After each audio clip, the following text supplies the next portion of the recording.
this segment is pharmacist Ben Fuchs and Anthony Gucciardi from Natural Society.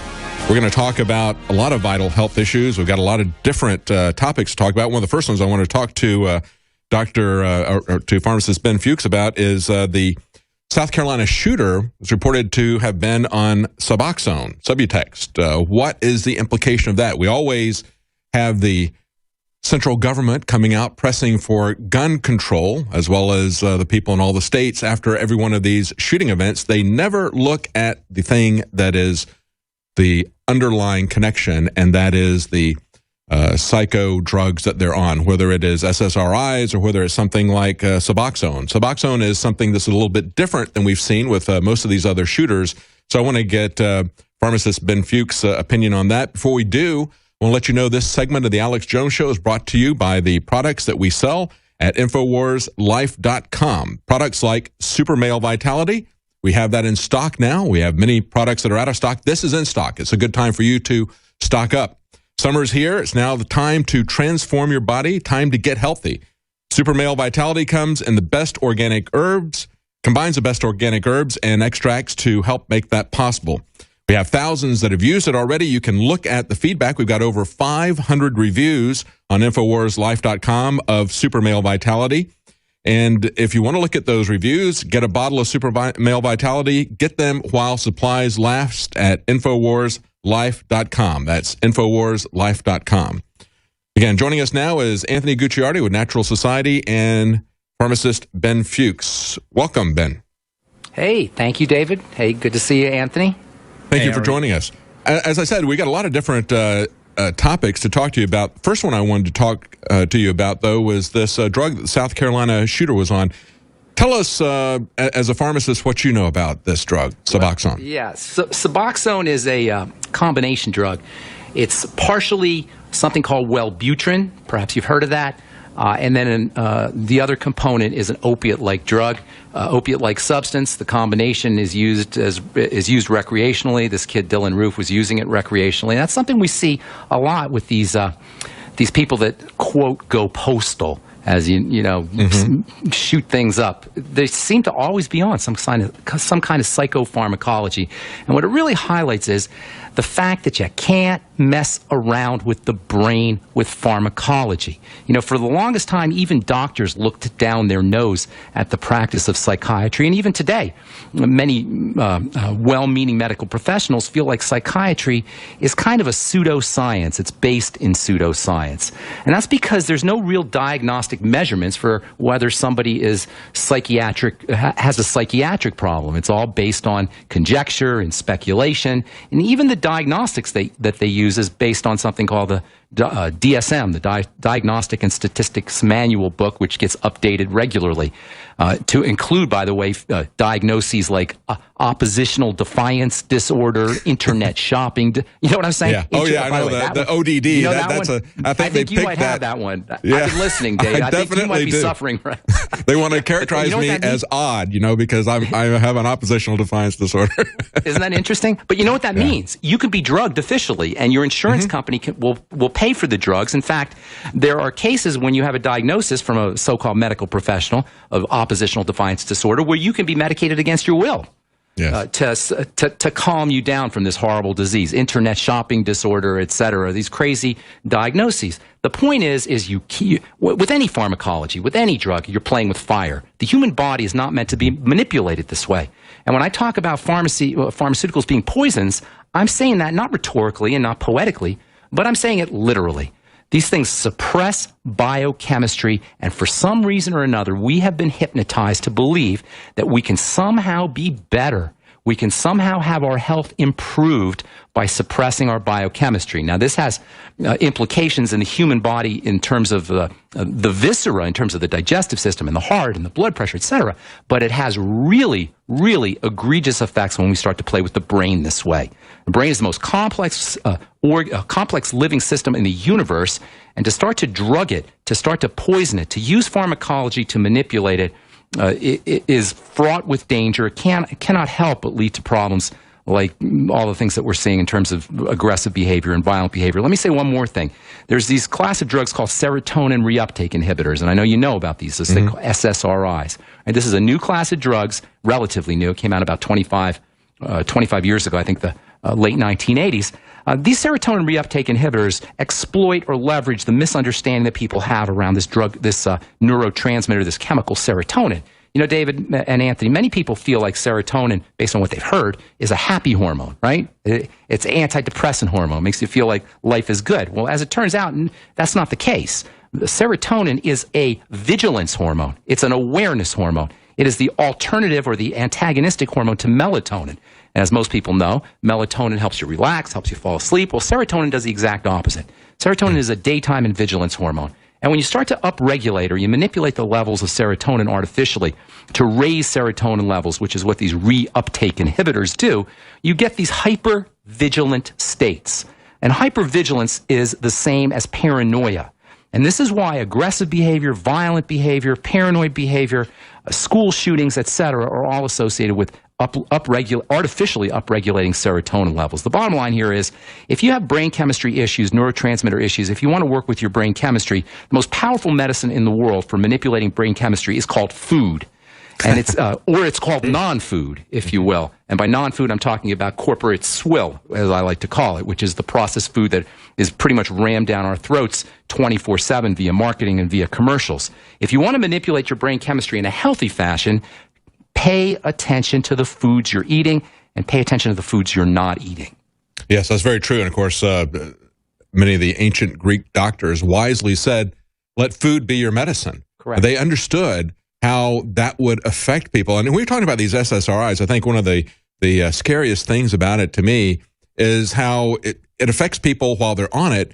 But then if someone decides that they want to get off of this because of side effects or because of long-term health issues or something, once they get off of it, then everything goes really crazy. That's right. You end up with these withdrawal symptoms. And that's another danger that's associated with psychopharmacology is withdrawal from these drugs. And that alone tells you about the potent nature of these substances. David and Anthony, how the heck did we ever get the idea that we can manipulate our body biochemically through pharmacology and somehow be better for it? How did we extrapolate from antibiotics and pain pills, which, by the way, are very important, and praise God that we have pain pills, and to a certain extent antibiotics as well, although now we're reaping the harvest of antibiotic resistance, which, you know, anybody who understood how these things work could have predicted, and my pharmacy school professors did predict it 3 decades ago.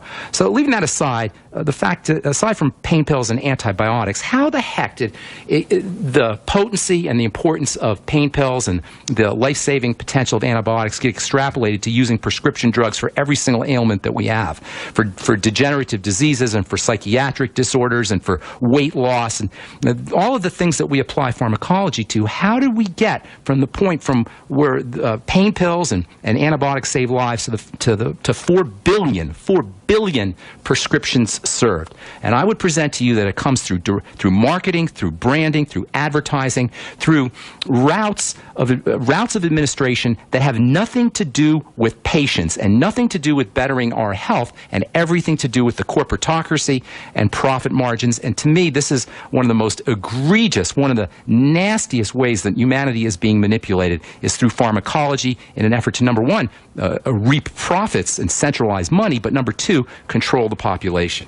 You know, I would agree with that. And I would also say it is marketing and it is propaganda. And what they're pushing, though, is 2 things. First, they're ignoring the research, the real research, that the gut is really the center of all mental activity. There's a deep connection between the gut and the brain, as you know. We want to talk about that today specifically, and things you can do to enhance your mental health through redistributing gut health with microflora and everything like that. But secondarily, there's this lie that there's a biological free lunch with pharmaceutical drugs, right? I mean, just take painkillers, you'll feel better and everything's fine.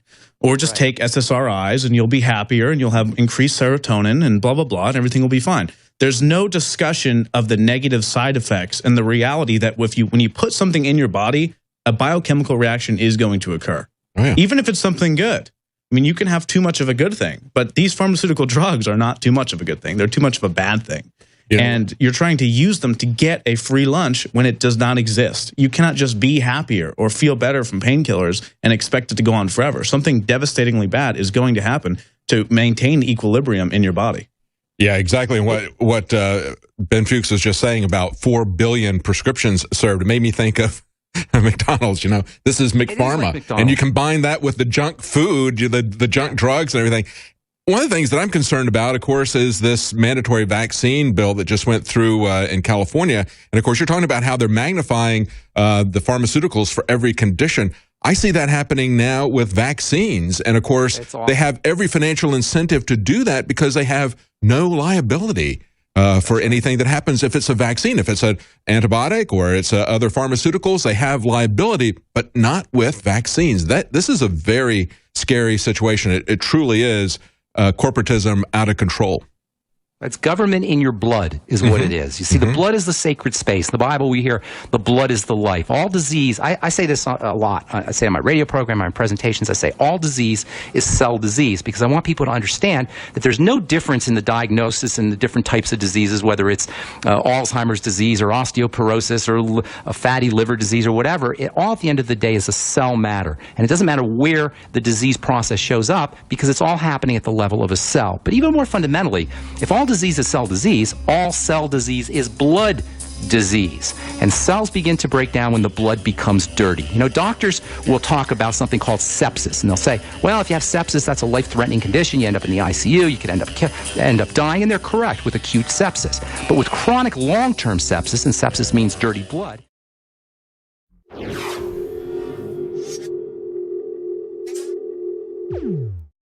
we started out talking about the effects of Suboxone. That was the drug that the South Carolina shooter was on. Just before we went to break, we had started talking about gut health. And I think you had a question that you wanted to ask Ben Fuchs about, Anthony. That's right. So I've always been passionate about gut health because I've understood for a long period of time. I mean, I remember in 2011 reading a study and writing an article that antibiotics were wiping out microflora, good bacteria in the gut. And as a result, they were acknowledging at that point that the immune systems of individuals on high dose of antibiotics was being completely shut down. And then that ties into another article recently. It was a study from a college student. He was eating McDonald's every day for like 2 weeks. Have you heard about this one? Yeah. And his good bacteria was permanently destroyed by eating McDonald's. I mean, permanently. That means he would have to supplement with probiotics or eat fermented foods to regain that bacteria, if that even if those strains are applicable. And then, you know, Ben, it's funny, you sent over these articles to talk about today. One of these from Science Daily is decreased social anxiety among young adults who eat fermented foods and missing link found between brain immune system, major disease implications. I mean, how long have we known about this? This is not new. The gut has always been at the center of the immune system and towards mental health. And I think the biggest thing, and my question to you, is some of the solutions for people. And I'd love to get into them as well. I know about 4 or 5 things everybody should be doing. Let's talk about that for a minute, how really all these people think they're depressed and even schizophrenics a lot of the times. What happens is their gut health is just in shambles. So my question to you is, let's talk about that for a minute. Oh, man, not sometimes, all the time. Autism, schizophrenia, mental health issues, pretty much all of them have a digestive health component. And that's why it's so important, number one, to start to supplement with good bacteria. Probiotic supplements are probably the most important supplements you could use. And by the way, for anybody interested in learning more about supplementation or using supplements or getting on a good nutritional supplement program, check out InfoWarsHealth.com, InfoWarsHealth.com, or call 888-789-9277, 888-789-9277. Ask them about the probiotic products, the Biolumin Nightly Essence product in particular, the Fucoid Z product, and liquid nutritional supplements. And these three factors all play a very important role when it comes to gut health. Number one, the bacteria in the gut. And this is so fascinating, Anthony. I love how you caught on to this because this is where the digestive system, this is where bodily health begins to break down at the digestive system level first. I call this the triangle of disease. And it begins in utero, in the womb for many people, and then it really heads into the disease process in earnest, believe it or not, when we're born. Why? Because for most of us, when we're born, We don't get the breast milk that we need that nurtures and sustains these bacteria. And for a lot of folks who are born cesarean section, and 1 out of 3 births are cesarean now, the baby doesn't get the benefit of the bacteria that are supposed to coat the baby, the fetus as it comes through the womb. Cesarean sections bypass this coating, and then the baby's not breastfed. From that point forward, the gut bacteria become compromised. So the breakdown process, the physiologic breakdown process, begins at the digestive system level, and it begins woefully early. Now, second important concept when it comes to helping the gut is to use liquid nutrition. And by that I mean soups and juices and liquid nutritional supplements. I talk about bone soup, where you take a chicken and you drop it into a pot and you let the meat dissolve into the water and you let the cartilage dissolve into the water. Very, very important for the immune system. Also, vegetable juices. Get yourself a high-powered blender, and making sprout juices and broccoli juices and cabbage juices are powerful ways to help support gut health.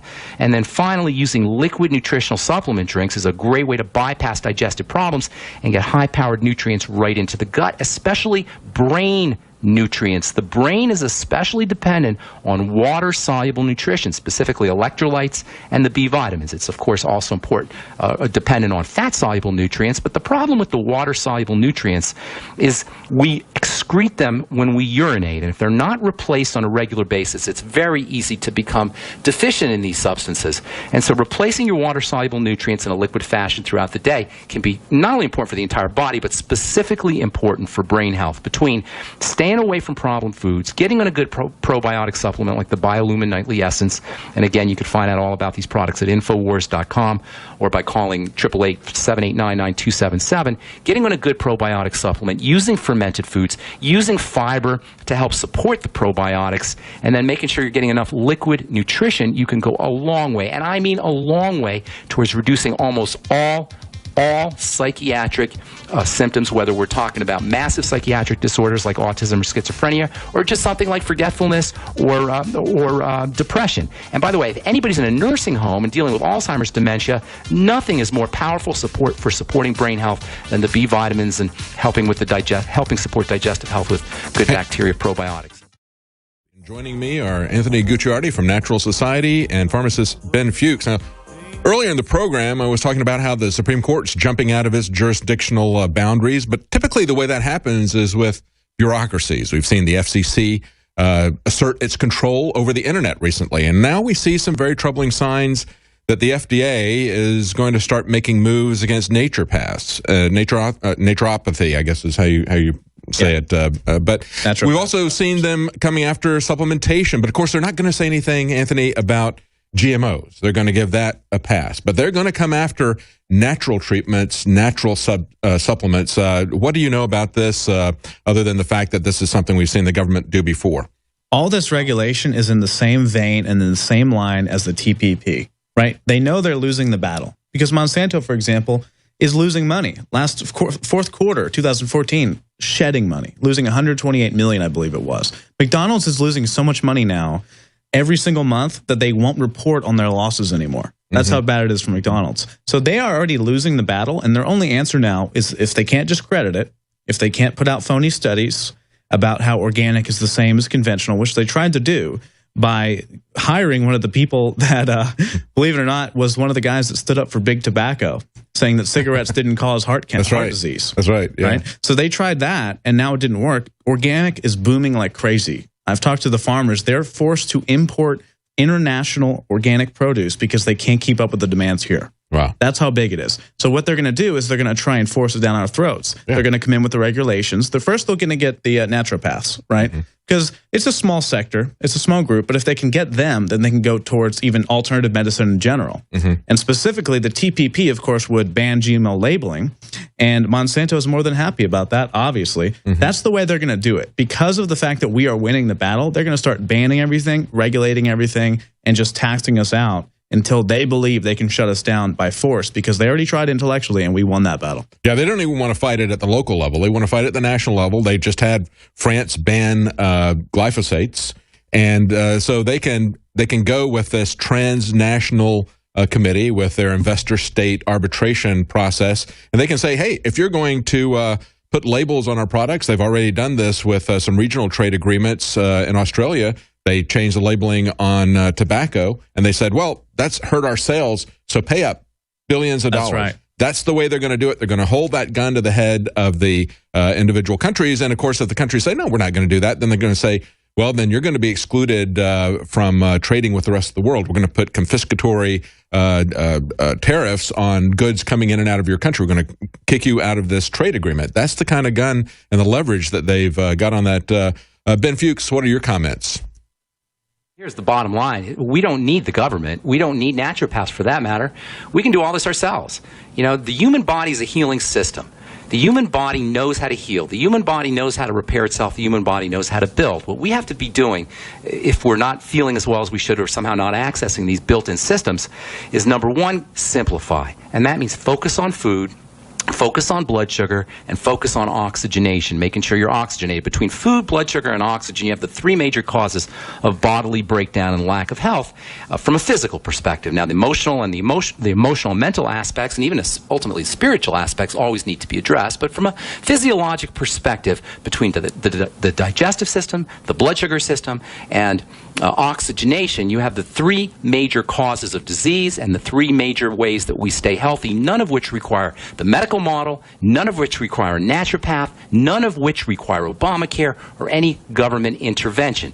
Between eating less food, patching up the gut, making sure we stay away from sugar and the corporate swill, making sure we're oxygenating correctly and getting on a good nutritional supplement program, we can do it ourselves with the divine force that's built into all of our cells and built into the human body. So to me, I don't pay attention to what the government is doing. I take care of my own business. And my own business when it comes to my health or the health of my family is to make sure we're eating correctly, we're on a good nutritional supplement program, we're staying away from the corporate swill, and we're oxygenating by sitting on the couch and practicing slow, deep breathing on a regular basis, not to mention using psychological, mental, emotional, as well as spiritual strategies for health, none of which require the government. That's a great point. Yes, absolutely. As long as they don't prohibit or force stuff on us, that's the thing that we're concerned about. We look at them taking away our informed consent. And of course, there's two different sides to that. One of them is they can force you to take things, and then the other part of it is that they can prohibit you from getting access to certain things. So that's something we're always worried about.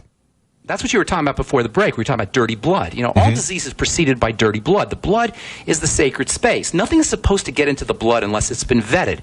And this is the problem with vaccinations. They bypass the body's safety mechanisms for protecting itself, for protecting the blood, and stuff gets injected right into the bloodstream. This is very dangerous stuff. And if there's a major epidemic of some kind and you need a vaccination, that's one thing. But to have a series of vaccinations that you're just going to stick into a human being's bloodstream willy-nilly, it's playing with fire. It's not right. And for the government to compulse people to comply is just absolutely egregious, and we really need to be doing something in terms of speaking up and fighting about this. I don't know how it got through in California. I really don't. How did people accept this in California? For the life of me, I don't know how this thing passed. Well, you know, these bills appeared all across the country. We had 20 of them here in Texas, and we were able to shut those down. What they're doing is they're ostracizing people. They're ostracizing people, putting us off into ghettos, whether it's our jobs, whether it is school. They're saying, well, you still have a choice. You know, you can stay in this little ghetto that we're going to create for you, or you can take what we're going to demand that you take in order to move around in society. That's the really awful way that they're handling this. Anthony, you had something you wanted to ask Ben Fuchs about.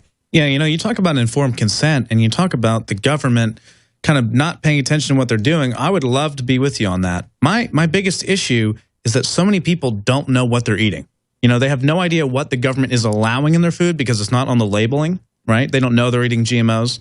They don't know they're eating high fructose corn syrup, which is full of mercury because they change it to corn syrup, or they can't change it to corn sugar, or whatever it is. And it's about this article, too, that you sent over. Few people heading towards diabetes know it, right? So few people heading towards every disease know it. No one knows it. They just wake up one day and they're crying. They say, you know, if something's wrong, go to the doctor. Oh my God, I have cancer. It's almost like they had no idea. And I've talked to people who have diabetes, and they say to me over and over again, I mean, I was eating healthy. I said, well, what were you eating? Oh, you know, I was eating fruit every now and then. I was eating those lean cuisine meals or whatever, you know, total junk that's full of additives that are known to cause diabetes and killing the gut flora. And they don't know it. So, how many people do you think are thriving themselves with bad things and giving themselves diseases right now and have no idea?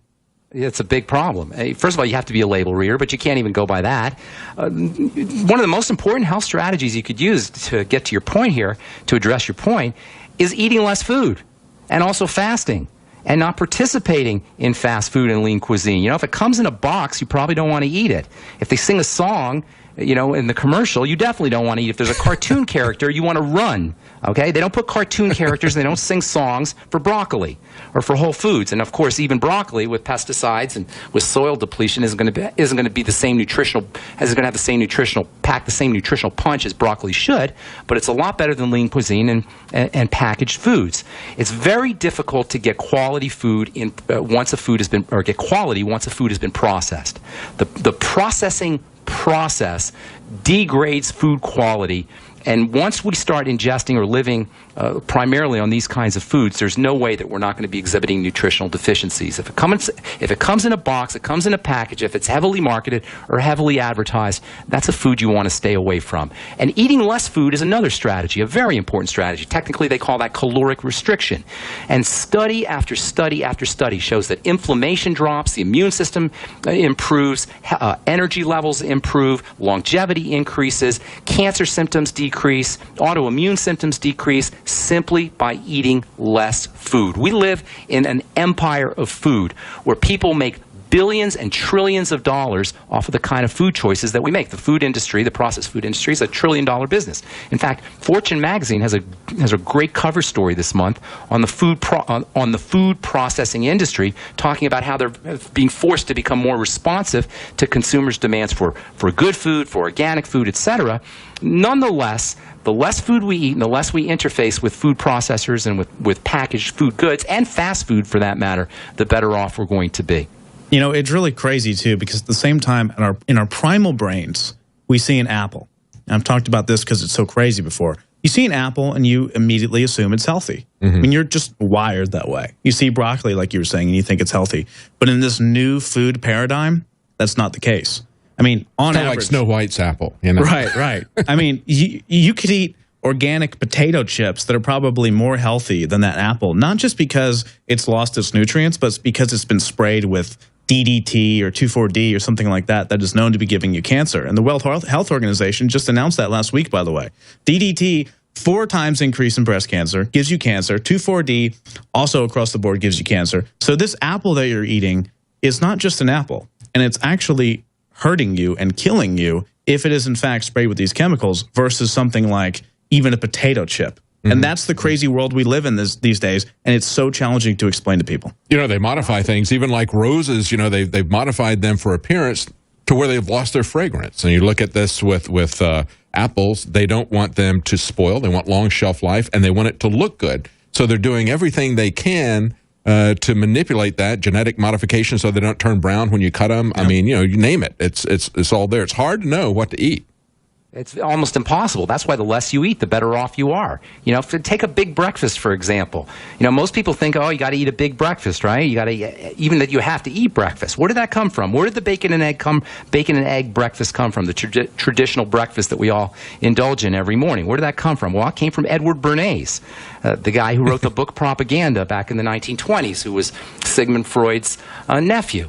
We get propagandized into eating behaviors. We get propagandized into eating certain foods. The food pyramid is a classic example of that, or the food plate, as they call it. The food pyramid, the food plate, is not based on the kind of foods we eat. It's based on lobbying groups, and it's based on what lobbying groups in the dairy industry and the meat industry and the processed food industry, what they have decided that is important for us to eat based on their profit margins. So you're absolutely correct. It's almost impossible to know what to eat. The best strategy is to eat a lot less food and eat simply, and not just eat less calories, but to eat less processed food. So when you talk about apples and you talk about fruits, these things are obviously genetically modified, but they've been genetically modified for eons, and they've been especially been genetically modified to have lots of sugar in them, to be super sweet. Those apples, that beautiful apple that's on the screen now, that didn't exist 300 years ago or 400 years ago. Apples were little crab apples.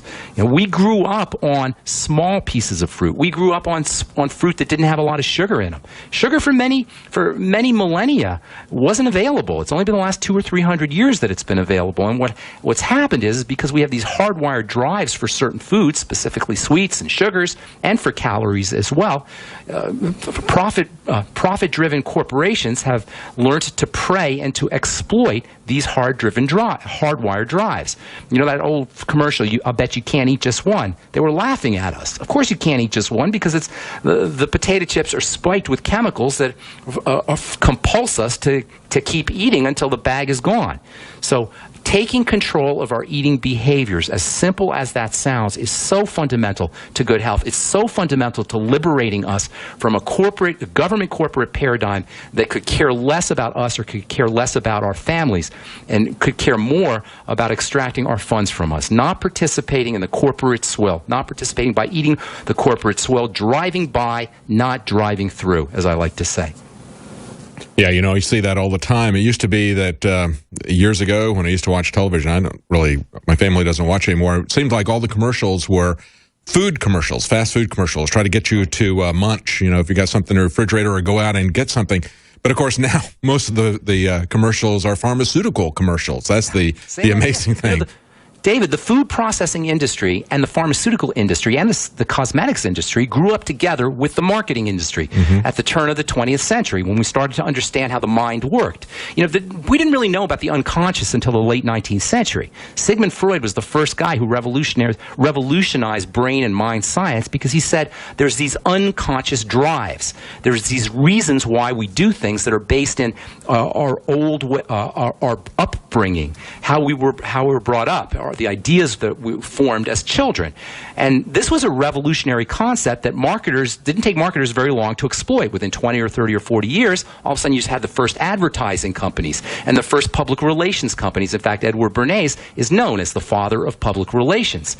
And the first industries to exploit these models were the food industry, the drug industry, and the cosmetics industry. And they all grew up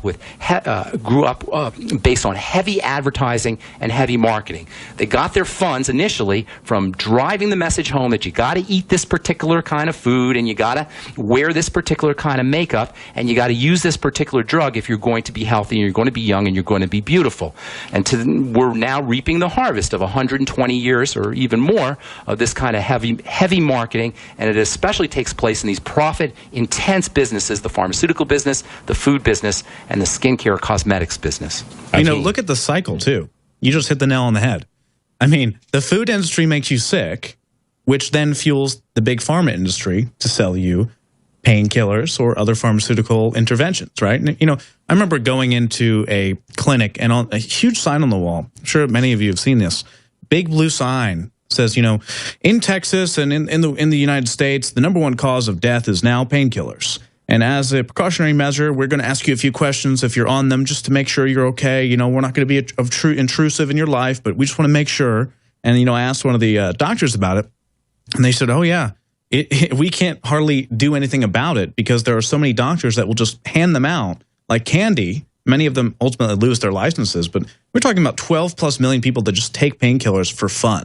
Well, they tell you in the commercials, ask your doctor about this. They push you to push your doctor to give that to you, because it's going to make your life better, in spite of the fact that they rattle off all these serious consequences very quickly in the commercial. Just ignore those.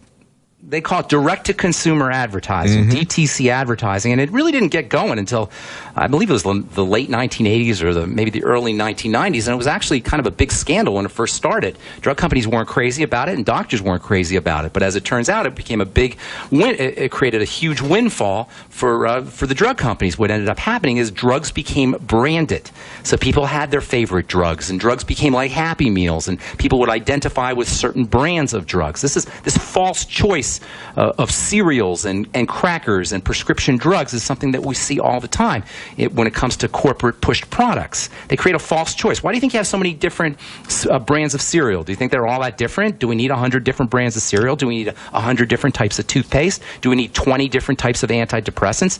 No, this is a way that we create identity. I want to make this announcement now. It's going up as we speak, a day early.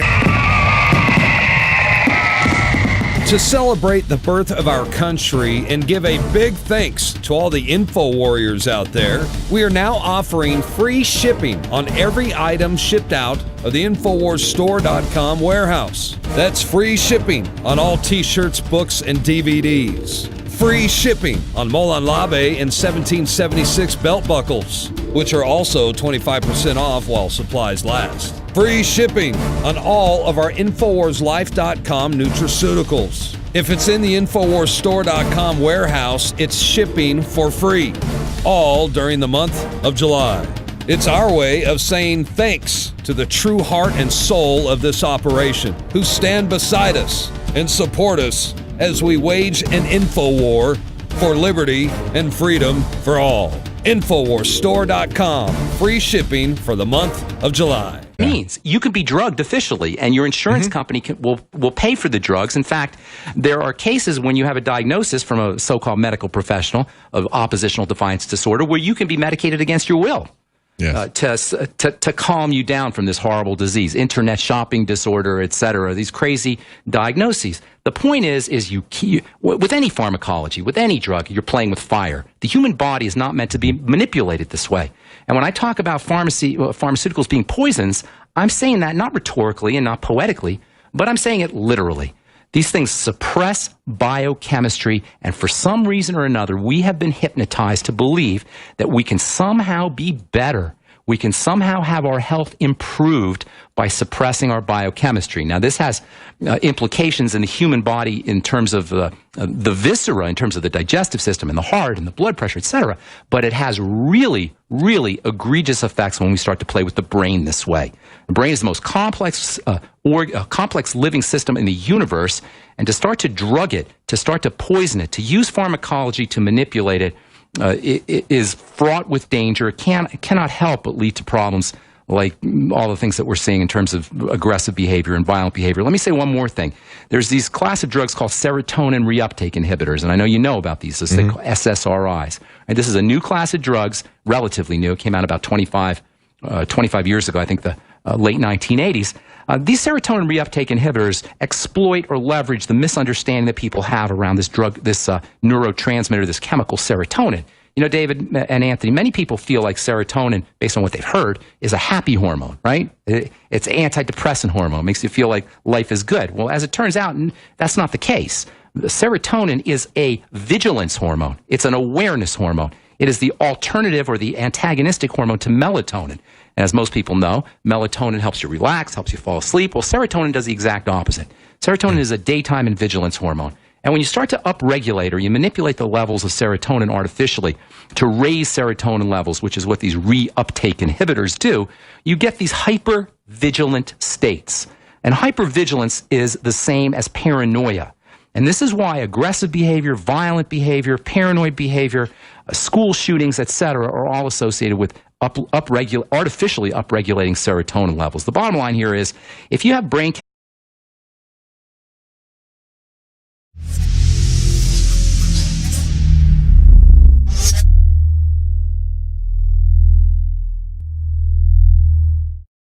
Joining me in this segment is pharmacist Ben Fuchs and Anthony Gucciardi from Natural Society. We're going to talk about a lot of vital health issues. We've got a lot of different topics to talk about. One of the first ones I want to talk to to pharmacist Ben Fuchs about is the South Carolina shooter was reported to have been on Suboxone, Subutex. What is the implication of that? We always have the central government coming out pressing for gun control, as well as the people in all the states after every one of these shooting events. They never look at the thing that is the underlying connection, and that is the psycho drugs that they're on, whether it is SSRIs or whether it's something like Suboxone. Suboxone is something that's a little bit different than we've seen with most of these other shooters. So I want to get pharmacist Ben Fuchs' opinion on that. Before we do, I want to let you know this segment of the Alex Jones Show is brought to you by the products that we sell at InfoWarsLife.com. Products like Super Male Vitality. We have that in stock now. We have many products that are out of stock. This is in stock. It's a good time for you to stock up. Summer's here. It's now the time to transform your body, time to get healthy. Super Male Vitality comes in the best organic herbs, combines the best organic herbs and extracts to help make that possible. We have thousands that have used it already. You can look at the feedback. We've got over 500 reviews on InfoWarsLife.com of Super Male Vitality. And if you want to look at those reviews, get a bottle of Super Male Vitality. Get them while supplies last at InfoWarsLife.com. That's InfoWarsLife.com. Again, joining us now is Anthony Gucciardi with Natural Society and pharmacist Ben Fuchs. Welcome, Ben. Hey, thank you, David. Hey, good to see you, Anthony. Thank you for joining us. As I said, we got a lot of different topics to talk to you about. First one I wanted to talk to you about, though, was this drug that the South Carolina shooter was on. Tell us, as a pharmacist, what you know about this drug, Suboxone. Well, yeah, Suboxone is a combination drug. It's partially something called Wellbutrin. Perhaps you've heard of that. And then the other component is an opiate-like drug, opiate-like substance. The combination is used recreationally. This kid Dylan Roof was using it recreationally. And that's something we see a lot with these people that quote go postal, as shoot things up. They seem to always be on some kind of psychopharmacology. And what it really highlights is the fact that you can't mess around with the brain with pharmacology. For the longest time, even doctors looked down their nose at the practice of psychiatry. And even today, many well-meaning medical professionals feel like psychiatry is kind of a pseudoscience. It's based in pseudoscience. And that's because there's no real diagnostic measurements for whether somebody is has a psychiatric problem. It's all based on conjecture and speculation. And even the diagnostics that they use is based on something called the DSM, the Diagnostic and Statistics Manual book, which gets updated regularly to include, by the way, diagnoses like oppositional defiance disorder, internet shopping. You know what I'm saying? Yeah. Oh, yeah, I know the ODD. You know that one? I think you might have that one. Yeah. I've been listening, Dave. I think you might be suffering. They want to characterize me as odd, because I have an oppositional defiance disorder. Isn't that interesting? But you know what that